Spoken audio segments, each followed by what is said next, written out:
과학에 대한 모든 궁금증을 풀어주는 궁금한 S 시간입니다. 우리 주변의 물체 대부분은 외부에서 밀거나 당기는 등 힘을 가해야만 움직이죠. 네, 그런데 힘을 가하지 않아도 스스로 움직이는 물체가 있습니다. 바로 자석인데요. 자석은 언제부터 등장한 물체이고 현대에서 어떻게 쓰이고 있을까요? 지금 바로 화면으로 만나보시죠. 안녕하세요. 과학의 모든 궁금증을 해결하는 궁금한 S의 요종입니다. 궁금한 S와 함께할 오늘의 이야기 만나볼게요. 영화에서 종종 등장하는 초능력이라고 하는 신비로운 능력은 예로부터 빠지지 않고 등장하는 단골 소재였습니다. 그중 물체에 손을 대지 않고 자유자재로 움직일 수 있는 염력은 대표적인 초능력들 중 하나로 꼽히고 있습니다. 이처럼 떨어져 있는 물체가 서로에게 힘을 작용해 서로를 끌어당기거나 밀어내는 힘을 멀리 떨어진 거리에서 작용하는 힘이라는 뜻의 원거리 작용력이라고 부릅니다. 우리 주변에 흔히 볼 수 있는 자석은 바로 이 원거리 작용력을 쉽게 체험할 수 있는 도구이기도 하죠. 하지만 여러분, 상상해보세요. 과학이 발달하지 않은 고대인들에게 이 자석은 얼마나 신비로운 돌이었겠어요.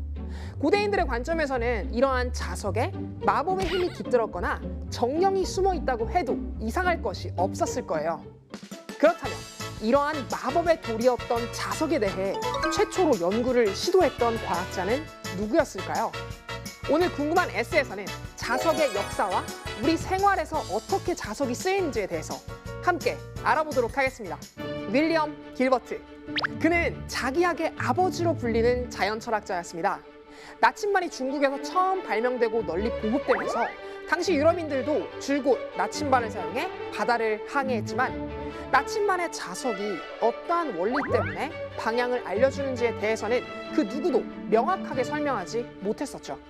그래서 길버트는 자석에 관한 연구를 진행하기 시작했습니다.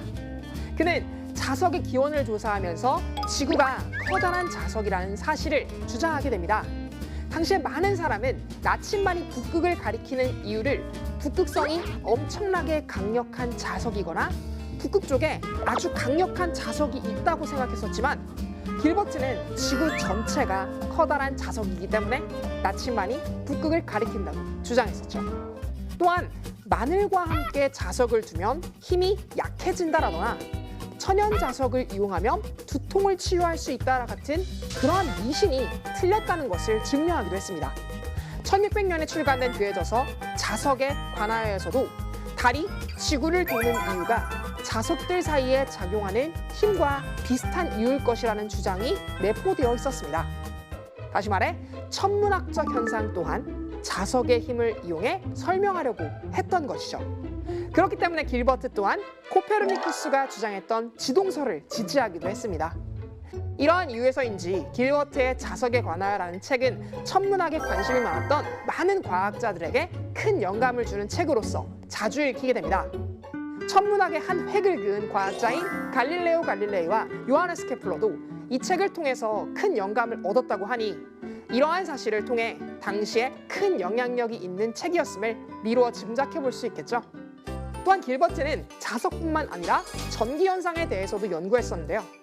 호박에 먼지, 실, 종이 같은 게 달라붙어 있는 것을 본 길버트는 호박 외에도 유리나 유황 등을 문지르면 가벼운 물질을 잡아당긴다는 사실을 알아내게 됩니다. 그는 그 잡아당기는 힘을 고대 그리스어로 호박이라는 뜻의 일렉트리카라고 불렀는데 이것이 오늘날 전기, electricity라는 말의 유래가 되었답니다. 이러한 자석에 관한 커다란 업적들도 정말 대단했지만 길버트의 업적 중 가장 빛나는 업적은 학문적으로서 과학과 유사과학을 분리해낸 전개 방법. 다시 말해 과학의 연구를 최초로 실험적인 방법을 통해 증명하려는 접근 방식이었다는 것이 놀랍습니다. 또한 자신의 실험 방법을 누가 봐도 재현할 수 있게끔 대단히 구체적으로 서술했기 때문에 자신의 주장에 대한 근거로 이용되기도 했죠. 이러한 실험적 연구 태도 덕분에 갈릴레오 갈릴레이보다 더 일찍 최초의 근대 과학자라는 칭호를 얻을 수도 있었지만 아쉽게도 길버트는 자신의 주장에 대한 실험적 증명만 있었을 뿐 수학적 근거는 부실했기 때문에 최초의 근대 과학자라는 칭호는 갈릴레오 갈릴레이에게 돌아가게 되었습니다. 하지만 이미 오래전부터 알고 있었던 자석의 성질과 원인을 알아냈다는 원초적 역할을 했다는 것에 대해서는 절대 반박할 수 없겠죠? 그럼 우리 일상 곳곳에서 얼마나 자석을 많이 사용하고 있는지 함께 들여다보도록 할까요? 신용카드나 통장에 있는 마그네틱 바는 자석으로 되어 있어서 여러 가지 정보를 저장할 수 있습니다. 마트나 백화점에서 물건을 구매하지 않고 몰래 가지고 갈 때 삐삐하고 울리는 도난 방지 시스템도 자석의 원리를 이용한 것이랍니다. 우리가 밖으로 나갈 때 이용하는 출입문은 두 기둥 사이를 반드시 통과해야 합니다. 두 기둥 사이엔 코일이 칭칭 감겨져 있는데요.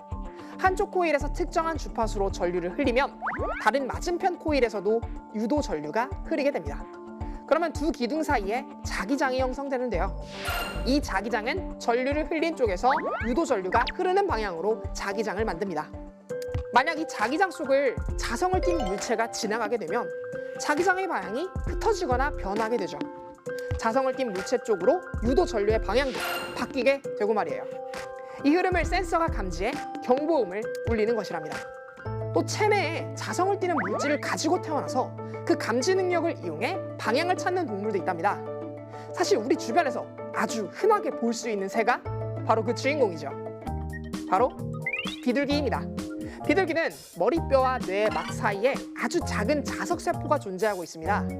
이 자석세포가 나침반과 비슷한 역할을 수행하기 때문에 비둘기는 방향을 쉽게 찾아 집을 잘 찾을 수 있다고 합니다.